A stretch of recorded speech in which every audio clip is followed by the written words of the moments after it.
if a government is saying in a law or in an act or whatever, say, okay, we want to include everybody with this and this and this and this and this disabilities. Yeah. At the end, is a game then still fun to play? Is it playable? I won't say it doesn't work, but you should be very careful by implementing uh, those features that it is not breaking the game as it is meant to be. The consensus here, and yeah, hearing all the sides is like I agree. I think like government could would probably make this less a viable approach. But then so like then like the thing is like you see a lot, like you said, like a lot of the indie titles, a decent amount of indie titles are very accessible versus like AAA titles. It's harder to find, and then you kind of look at like who makes the AAAs is typically like these legacy developers, like let's say Capcom, Namco, like especially in Japan where like it's like you think of society there is largely homogenous. So like do you think these AAA developers could benefit from fresh voices in the room that are more attuned to like disabilities or even having like disabled people's voices in the room when they're making like design decisions and like let's like throw out the like everyone's reaction times have to be different, especially within like competitive games where like frame rates are pretty much a locked in requirement. Do you think that like having like certain voices in the room could actually help guide them into making better titles that are more accessible across the board?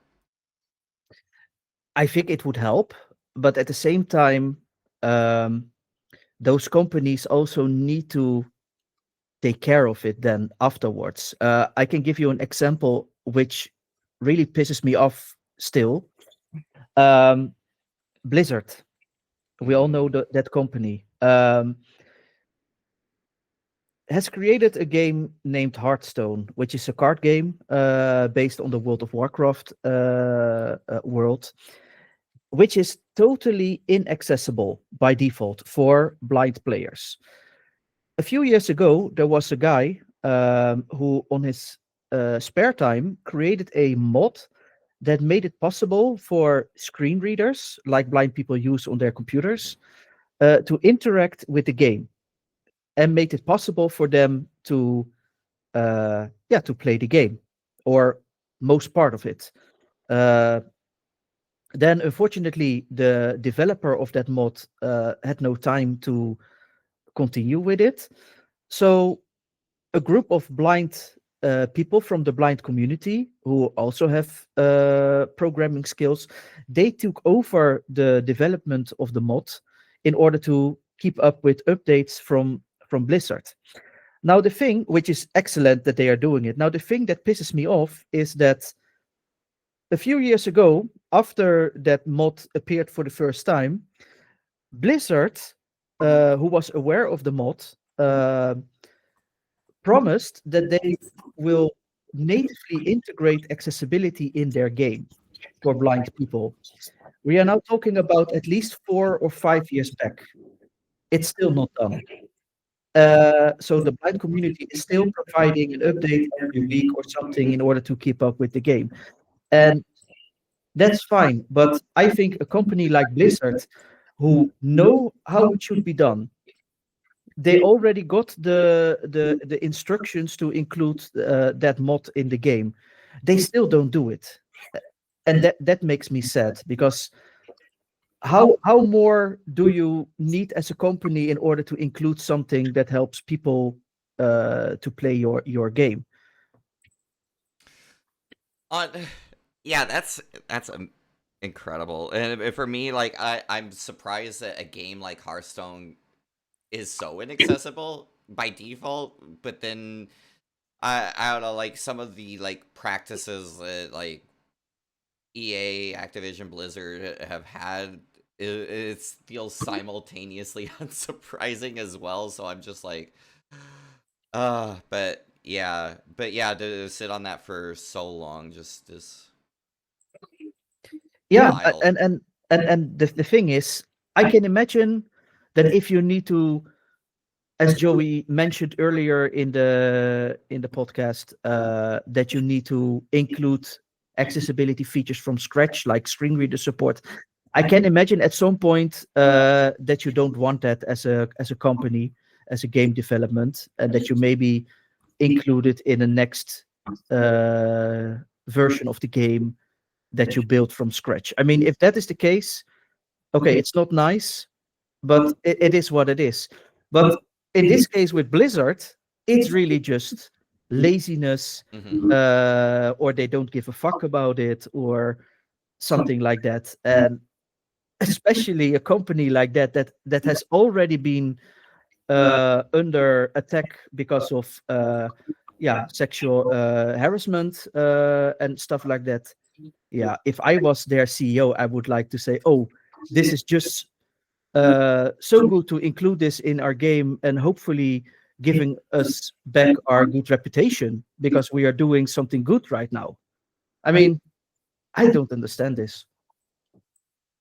Well, well, with Blizzard, it was much easier to put a black square on Instagram for Black Lives Matter than it is to actually do things that help people. So But they could do both. they I could, mean, yes. yeah, I think game developers can also check out within the industry itself.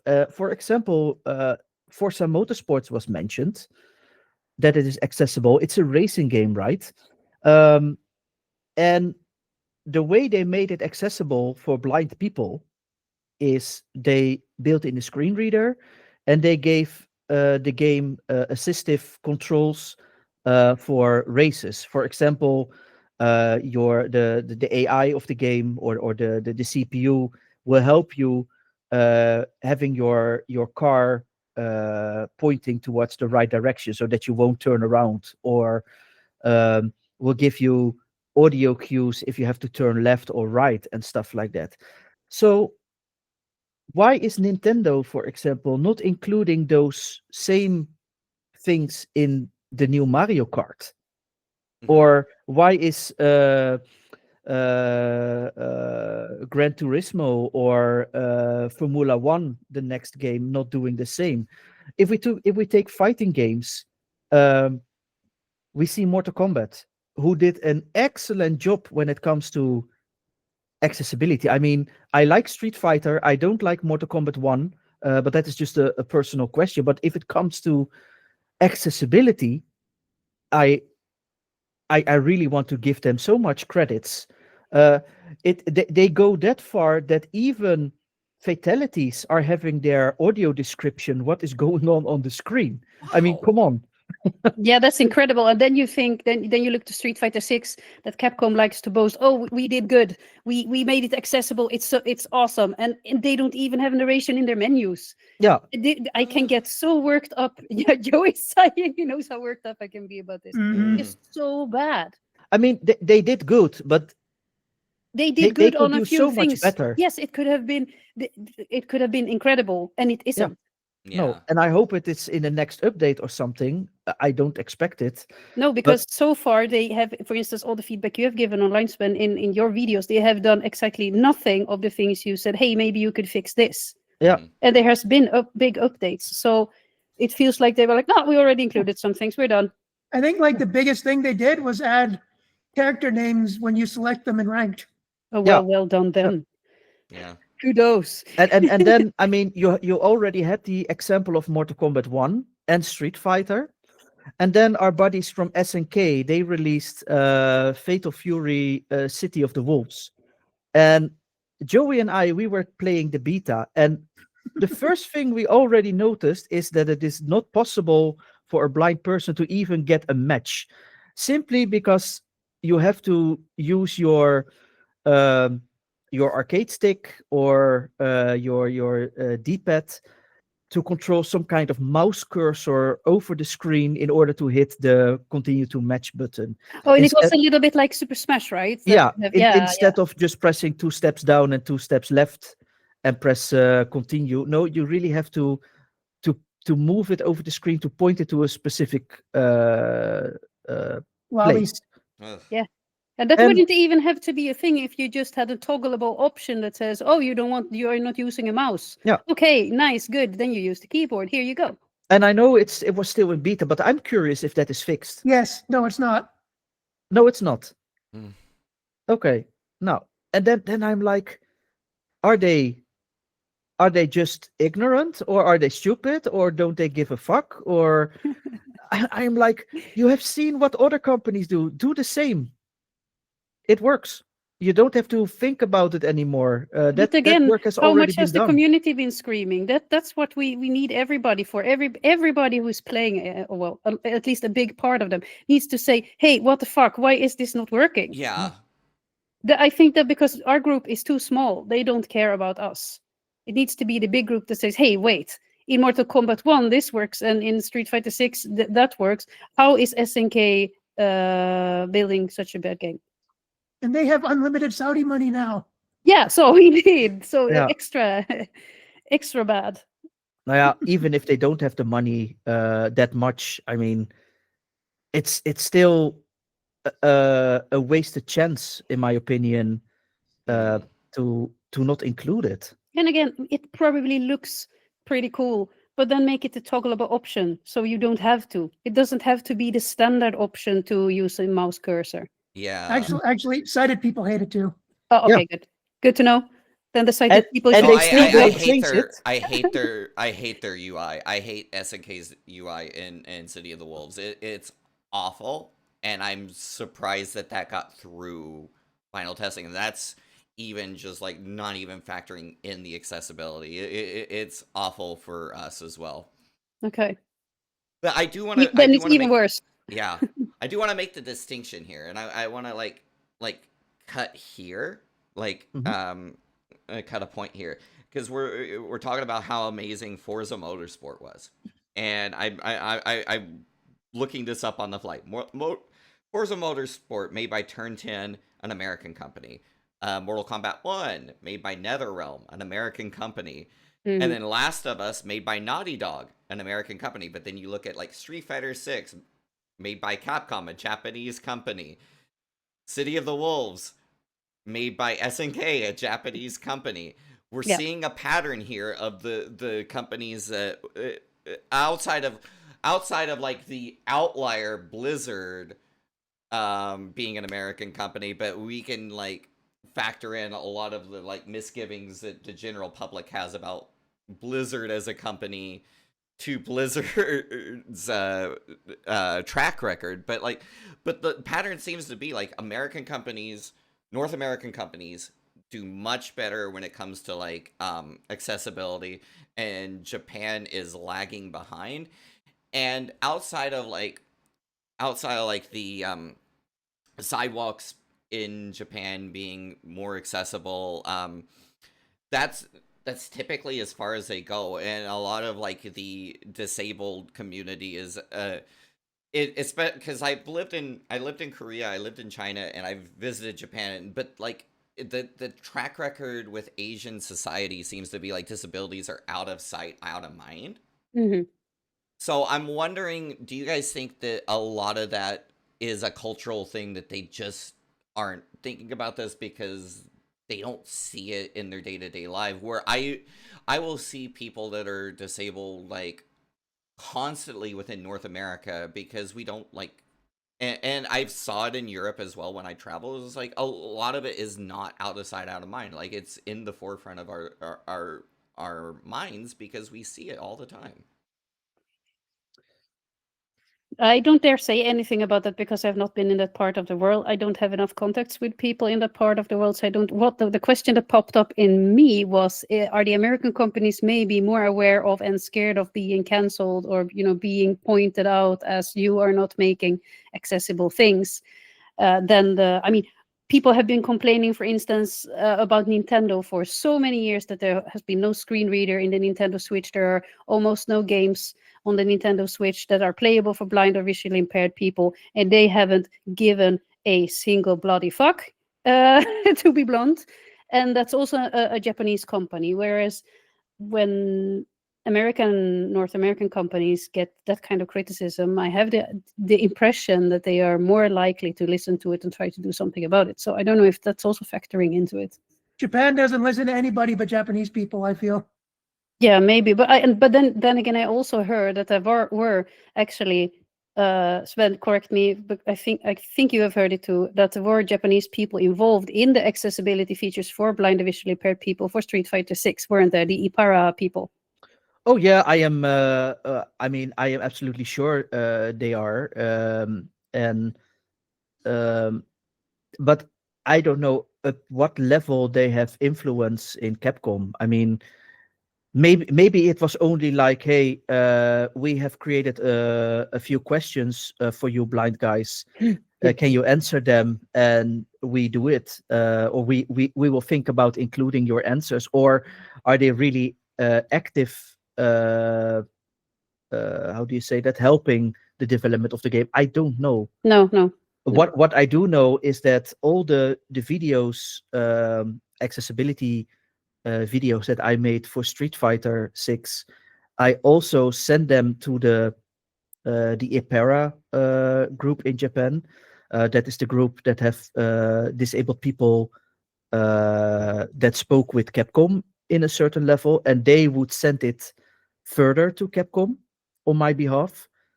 Now, yeah, as far as I know, nothing happened in upcoming updates. So that can mean that Capcom never saw those emails and videos. That can mean that Capcom put them on a lower priority, or yeah.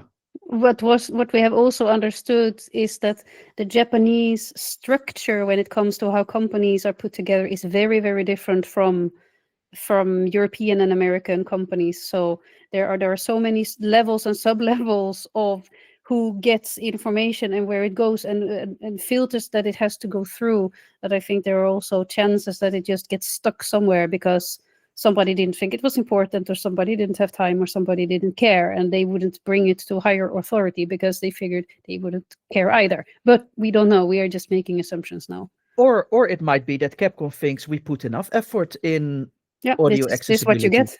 Yeah, I mean, that is also an option, of course. And yeah, then that is unfortunate. But either you have to deal with it as a blind person, or you would say, okay, then you don't get my money, because you cannot force them to change things. But I have, if I'm allowed to ask a question, sort of, I'm wondering, because Sven and I are of course touching on the blind and visually impaired part of gaming. But Joey, do you feel that it is the same lack of interest and attention to people with limited motor skills in gaming, or do you feel that there's more attention paid to that? There's way more attention paid to that. Okay.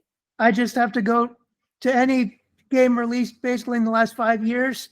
And if it's basically a game of any note, there's so many options. Like I can disable QuickTime events. Like, you know, those ones where you have to rapidly push buttons and such? I can turn those into you just hold the button. Oh, okay. Oh, wow. Yeah. That's like good. I do that just to save my controllers. Good. That's fair. Okay. Make them last longer. Yeah, but I think probably worldwide there are more people with motor skill disabilities than there are completely blind people. And you know what it is? Shassi and I, we have been speaking about that, and this is completely not related to games, but just in real life. But it is, also affecting games and accessibility. In many countries, you have organizations that are supporting and putting their effort to help visually impaired people, which includes completely blind people and people that still have sight up to a certain level. And they put it all under one banner, so to say. The problem is that for many things there is a huge difference, like day and night, between somebody that is completely blind or somebody that can still see a bit. So if they are developing something for visual impaired people in general, then there is always some kind of debate like, okay, is this focused on people that still see a bit, or is this focused on people who are blind? So if you look to game developing, let's say that you say, yeah, we want to have accessibility for visual impaired people, then somebody that still can see a bit needs completely different features than somebody that can't see at all, even if they are put in the same category. And I don't know how it is for people with motor skill issues. I mean, I can imagine that there is also a difference between somebody that has one arm and one good, that has only one good arm, or people that have two arms that work not so good, or somebody that has 5 fingers on one hand and the other hand has only 2 fingers. Or they have Or to play with their feet. Yeah, I mean, it's all motor skills, but in different, how do you say that, levels. And if you put those markets together, I don't know if there are more people in the world with motor skills problems or people with visual problems. I know I there don't is know. something around 300 million blind or visually impaired people in the world, so there is quite a bunch. Yeah, Mhm. but somebody with one eye is also visually impaired, but can absolutely play video games without Yeah. issues. Yeah. Mhm. Or if they need to wear glasses, do you count that as visually impaired? Yeah. I'm not sure where they draw the line. They are, when they are talking about these 300 million, it is with some kind of visual impairment, but it doesn't say, strictly from seeing so much percent or having to wear glasses, yes or no. That's not the point. The point is that there is something going on visually. Yeah, because like they could draw that line at astigmatism, which I have, but I don't really have an impairment that actually makes it difficult for me to play these games. But like if they are counting that and like visually impaired, like that's a really blurred line in my opinion. Yeah, and Yeah. I think it's very hard to draw a sharp line on it because there are too many things, being a factor in what makes somebody visually impaired, I think. And I think, and not something that I've noticed as well is if you're Googling on a game, for instance, if I want to know if I can play something, occasionally I Google on it, and I Google on it with blindness in the search or whatever, and then I will end on, then it will tell me, oh yeah, solutions for blindness, high contrast. Okay, larger font. Okay, no borders around the dialogues. Okay, but for me, because we don't use it in that way here in the Netherlands or Sweden or pretty much anywhere outside of the Americas, that's not blindness for me. Blindness features are not large font, color changes, or better contrast. That's not it. And then I get a bit annoyed because it tells me there are adjustments for blindness. No, there are not. Yeah, that is indeed a thing. And Yeah. yeah, Something that I have understood recently, which I think would be very neat if, for instance, Steam or other places could implement, is that Apple have started in App Store to give apps what they call nutrient labels, and that is to show how accessible they are on different levels. I haven't seen them yet, but they are supposedly, for instance, giving an A to an app that is accessible for people with all kinds of disabilities and stuff like that. And that would be very practical for Steam as well. If you're looking at the game and you want to know, can I play this with a screen reader, or can I play this with my adaptive controller, or things like that? I think that would be good. Yeah, the only thing with that is that you really need to be careful with giving those Ratings. those labels.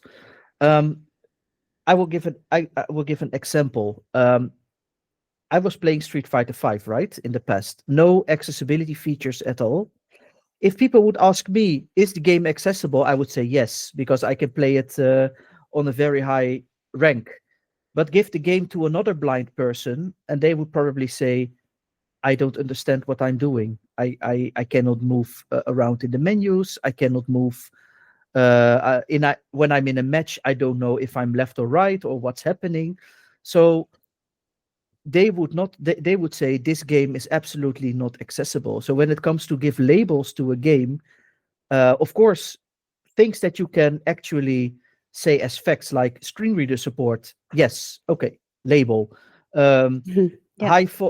Bigger fonts, yes, okay, another label. Keyboard navigation, yes, another label. But it still doesn't say if you are able to play it or not, because you can have screen reader support in Mario Kart, but the race itself is not accessible. So yeah, there you go.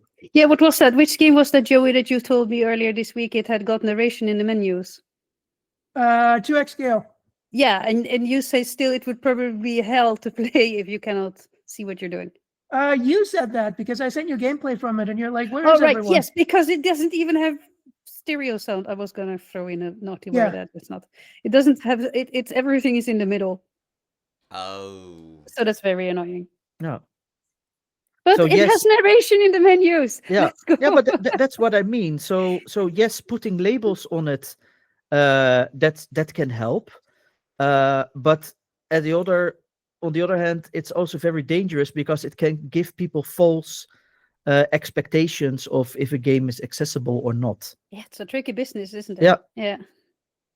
So my suggestion that I've been saying for so many years already, and I think Minako has also pointed out that earlier in the podcast.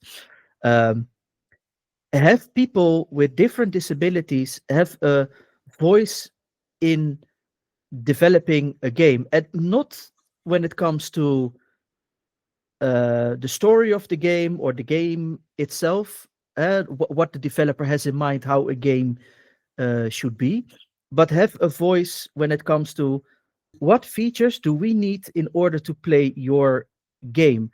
And we can give you, because we are experienced, because we have that disability, we can give you tips and tricks that you can add in your game in order to make certain levels playable, or features, how we can navigate in the menu and stuff like that. But it's still not going that far, it seems. I mean, I know Mortal Kombat 1, they have invited a blind gamer to help them with advice and ideas what they should include in the game, and it works great. I don't know if Forza Motorsport Yes. did the same. Yes. No, probably they did. Yeah, they did. It was the same guy in The Last of Us. He has passed on, by the way. Rest in peace. Oh yeah. But did Nintendo do that for the Pokemon games, for example, which are also I wish. very very potentially accessible if they want? Hi, Nintendo, hire me. So yeah, I think that should be more done in the future. Include people that are potentially that are not potential, but that are having the disability that you want to be included in your accessibility set for your game. Sorry, that was probably a wrong sentence, but I hope you got the message. Oh no, it makes sense. No, totally makes sense. Yeah, so let's move on to the next question here. It's like, so what are some examples of games that have done accessibility correctly? Like everything just seems to work the way it should be. Who wants to go first? Did we not answer that question Yeah, already? we kind of did. I answer. guess we kinda did. Talked on all of that stuff. Yeah, really. we kind of really did. Okay, that kind of flowed naturally then. Let me see the third. I think we actually covered all of that in one question, so that's really good. So The That's questions brilliant were then. just guidelines, really. yeah. Good work. We are good at talking. Oh yeah, no, that was like the perfect roundtable discussion.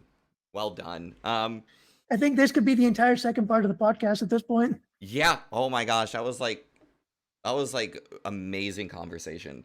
All right. Well, that was an amazing discussion. Like, I think we covered a lot. Like, I know with accessibility, like this can, like, you can go way deep down the rabbit hole, and I know we didn't cover. I certainly don't think we covered everything, but I think this is a great discussion that could definitely move the needle forward as far as accessibility in gaming. But yeah, I really want to thank Shass and Joey for joining us on this. Joey, do you want to like shout out your socials and let people know where to follow you on the internet? I made it very simple for myself. I'm very lucky no one stole my stuff. I am mrjoe94 pretty much everywhere, including Blue Sky, which is good. And that's pretty much about it. See ya. Yeah, and Shass, do you want to let people know where they can find you as well?